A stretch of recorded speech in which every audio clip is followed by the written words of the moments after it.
Hey there everybody, and welcome to the channel. I'm your host, Pubarama, and in today's video, we are going to be taking a look at the Dubachi Specter, this week's prize ride car in the LS Car Meet. To get your hands on this vehicle, it's pretty dang simple. You have to place top 3 2 days in a row. If you literally have one friend that you do a race with, you can get first and second place, so literally just race with a friend 2 days in a row. Congratulations, you now have a $600,000 car in your garage for about 10 minutes of work. It's not the best car, but it still looks pretty cool, and it has some Benny upgrades. So, in today's video, I'll be fully upgrading the Specter, bringing it over to Benny's and showing just exactly what this car has to offer. Let's get straight into it!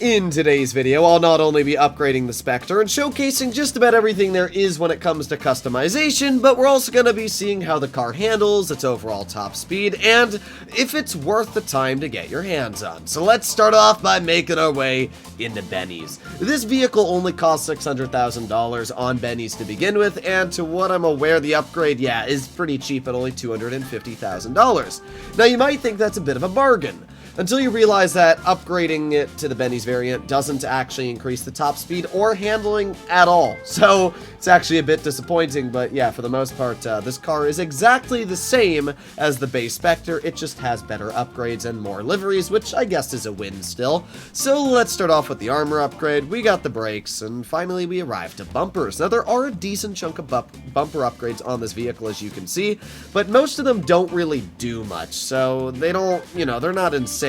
I kind of like this hump primary splitter. That's probably what I'm gonna end up going with. I just really like the way it's got the braces holding it down compared to the other one. So yeah, we're gonna stick with the hump one for the front. And we got some diffusers. We got a decent chunk of them as well, but that is weird. Carbon fins, they stick out way too far.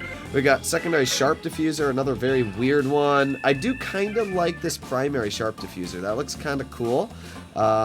I can put a toe on it, not much else. I'm probably just gonna stick with the, we could do a chrome diffuser on the back, which is interesting. For now, we're gonna stick with the carbon flick diffuser. I think that looks good, and it matches the overall, almost like oval design the back of this car has.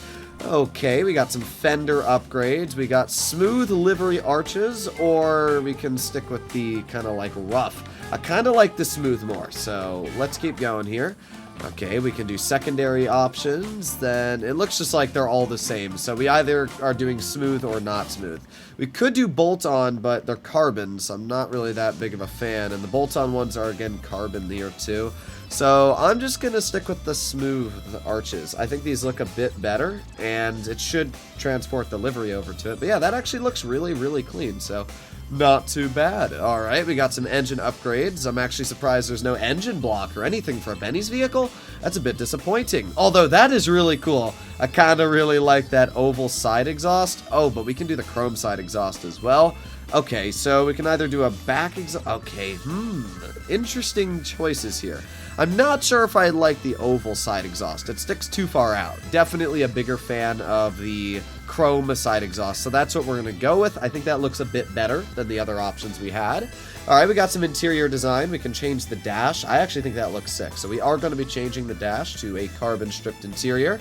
We got some dials that we can throw on the vehicle. I always like seeing how fast I'm driving, so we're just going to go with the Mark III displays and dash. We got some door options, although it doesn't really do much, so whatever. We got carbon doors. We got seats that we can change, but I always usually like sticking with the stock seats, although these seats are really lame, so actually I'm not going to stick with the stock seats. We're going to go for painted track seats. We got steering wheel designs, which are all the same throughout all Benny's vehicles. We'll just go for Formula Professional. It doesn't really matter too much. Now, when it comes to light color, I always suggest to do something super bright. Like diamond blue is a great color because it allows you to actually see your speedometer quite a bit better. You can see if we make it something dark, it's really hard to actually see the speedo. It's a little bit blocked by the interaction menu, but still, I usually like to have a bright speedo so I can read what it is. Then we got some roll cage options here, which I'm not actually the biggest fan of roll cages, so I'm just not going to put that on.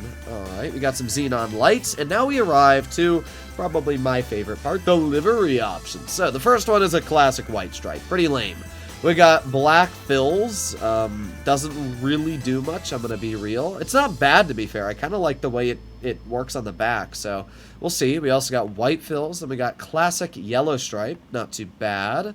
We got haze livery. I do like this one. We got Le Chien. That one's actually very cool. We got corkers, brawls, and auto exotic. Well, I've decided to go with the black fills. I actually think this looks really, really nice, especially on the back if you pair it with a red. We can see it almost has like this midnight wine red color on the back. It's hard to see because there's not much lighting on it, but I think that actually looks really nice. So that's what we're going to be sticking with. We can change the secondary color, which doesn't appear to do much, but it does change the brake color, so I don't really know what color we'll go with. I'm thinking a white actually looks pretty cool if we match it with the red we have on the vehicle already. We have a trim color, which actually surprisingly changes a decent chunk. I'm gonna see what red looks like, but it doesn't seem like it does all that much. It barely affects it, but we'll still try some red. Yeah, that literally does nothing. All right, whatever. We'll just go for a Torino red. That's fine. All right, we got some skirt options. That looks like it's going to be way too low to the ground. It's even lower than the front bumper. I obviously don't want to have ground clearance issues, so can we do one that's a little bit less? Yeah, that one's looking a bit better. Sports primary skirt. Although I kind of just like the rounded primary skirts, to be honest. That one looks pretty simple, not too obtuse. I don't really like this one, to be honest. It doesn't match the car design.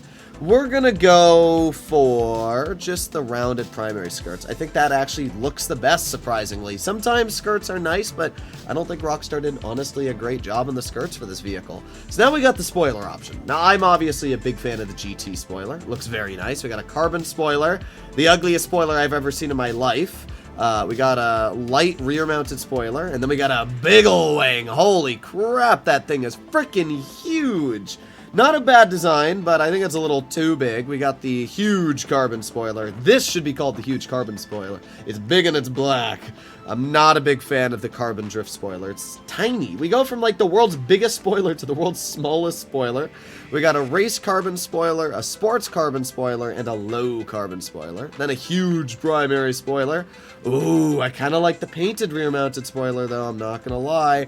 We could just put the biggest wing you've ever seen on the vehicle, and it's very tempting. I mean, I think the GT spoiler is very clean, but I'm gonna go for the big wing. Yeah, you kind of have to do it every now and then, and it's just so big. All right, let's lower that suspension. Let's give it a transmission upgrade, turbo, and we're basically done.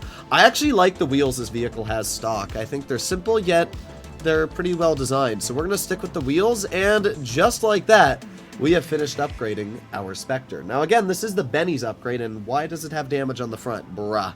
Either way, I think this looks really, really clean. I'm not always the biggest fan of all the Benny's upgrade vehicles, but this one, I think it looks really, really good. Well, here we have it, the fully upgraded Dubachi Specter Custom. Honestly, I think the car looks really, really cool. Now, a couple things that is a bit unfortunate about the vehicle. The hood does not pop open at all. You can't see the engine in this vehicle. You'll actually notice there's literally no way the hood can come off of this vehicle. Now, I guess that's good if you're prone to crashing and your hood flies off. So, kind of a cool thing, but at the same time, I would have liked to have seen the engine. As we saw, there's literally no engine, like, tunes or anything that you can see done to the car. That's because I don't really think there is an engine under the hood. Rockstar probably didn't even model one. Now, the interior of the vehicle actually looks really nice. There's a super good amount of detail on the interior, from the center dash to all the dials and everything. Rockstar actually did a fantastic job on the interior. Plus, these red bucket seats look absolutely fantastic on the inside. This is one of the few cars I actually think Rockstar did a really good job on the interior of. So, yeah, not too bad. I think the way the exhaust looks on the side of the car also is absolutely sick. I've actually grown on this vehicle quite a bit. I'll be honest, I didn't think too much of it before we bought it, but now that I fully upgraded it, I actually think this looks really, really clean. When it comes to top speed, handling, and performance, I'll be real, the Specter, it's nothing crazy to write home about. It reaches a top speed of 121.25, ranking it in 37th place out of the 102 sports cars available in the game. So it's not bad, to be fair, but it's definitely nothing crazy. And that's the same for the lap time, placing it about half of the pack when it comes to the sports class. So this vehicle's definitely not going to be a slouch when it comes to the sports category. It will get you from point A to point B pretty fast. It's just if you're doing any races or something like that, obviously there are better options out there. But for the average player, I think that this car is actually really nice looking, and yeah, let's let's see how it handles. As you can see in front of you, we have a course allotted, and this is the course I do for every car review on the channel. Essentially, we just follow the path in front of us, and we see how the car handles throughout the corners, the city streets, and just get a general idea of how this vehicle will drive in a normal GTA Online session. So let's start ahead our 4-mile journey. We got a lot of cars in front of us, but very easily we were able to maneuver our way around them. It's so crazy to see just how big this spoiler is again. I mean, I've never seen a spoiler this big. I mean, there's obviously bigger ones. I think there's a couple Arena War vehicles that have some stupid large spoilers, but for the most part, it's pretty rare to see a spoiler this big on a normal street car. So let's roll around this corner here. Handling actually seems to be okay. I think it's actually because this car's so wide, it actually has really good grip, but yeah, it's not doing too bad so far. Acceleration also seems okay. It's just maybe the top speed's not that great, because right now the car feels fine. I really haven't noticed any problems, which is good. That's actually what you look for when it's a sports car. So let's slow down a bit, roll around this corner. Okay, no problems there. Oh yeah, all right. Going up through Vinewood Hills, we're not actually noticing any problems. No loss of grip, as you can see. It's just handling these corners like a boss. All right, well, I'm glad no cars were in our way there. Let's keep going. Don't turn, don't turn. Okay, all good. All right, well, we've literally done all of Vinewood Hills. No problems whatsoever. Yeah, I have to say this car is actually a lot better on handling than I thought it was going to be. Right now we're going about 119, 120 miles per hour, so not that fast. But again, look at this handling. Like, actually rather impressive. Let's slow down a bit. Yeah, easily making it around that corner. The brakes also seem to be quite good on this vehicle. Some people don't know this, but different cars actually have different braking values. You might think that like all cars have the same brakes, but no, they actually do have different brakes, which I guess makes sense when I say it out loud now, but it's just something that I've never really thought about when it comes to balance in GTA.